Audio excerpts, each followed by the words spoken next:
ഒരു നൂറ്റാണ്ടിലേറെ കാലത്തെ പ്രവർത്തന പാരമ്പര്യവുമായി തൃശൂരിന്റെ വിശ്വസ്ത ധനകാര്യ സ്ഥാപനമായ തൃശൂർ അർബൻ കോഓപ്പറേറ്റീവ് ബാങ്കിന്റെ പുതിയ കെട്ടിടത്തിന്റെയും നവീകരിച്ച മെയിൻ ബ്രാഞ്ചിന്റെയും ഉദ്ഘാടനം നടന്നു.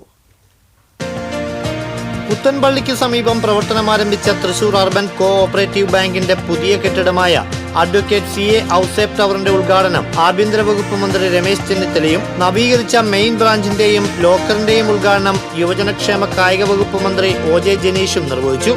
ബാങ്കിന്റെ സ്ഥാപക പ്രസിഡന്റായിരുന്ന CA ഔസേപ്പിന്റെ ഫോട്ടോ അനാച്ഛാദനം MLA രാജൻ J പല്ലൻ നിർവഹിച്ചു. ബാങ്ക് ചെയർമാൻ പോൾസൺ ആലപ്പാട്ട് അധ്യക്ഷത വഹിച്ചു. DCC president advocate Joseph Tajet മുഖ്യാതിഥിയായിരുന്നു. Bank vice chairman IP Paul, joint registrar P Ramachandran, പരിശുദ്ധ വ്യാകുലമാതാവിൻ basilica rector father Thomas Kakkassery, main branch manager Babu Joseph തുടങ്ങിയവർ സംസാരിച്ചു. ബാങ്ക് ഡയറക്ടർമാരായ NJ Simon, PM Badusha, EV Sunilraj, Mohan Immatty, Jessy Antony, Cicily Jose, Roslin Staines, professional director NJ Jose, CEO PS Sankaran തുടങ്ങിയവർ പങ്കെടുത്തു. 1982 RBI ലൈസൻസ് നേടിയ ബാങ്ക് ഇന്ന് ഹെഡ് ഓഫീസിനോടൊപ്പം തൃശൂർ താലൂക്കിലെ 15ഓളം ശാഖകളിലൂടെ എല്ലാവിധ ആധുനിക ബാങ്കിംഗ് സേവനങ്ങളും നൽകി വരുന്നു.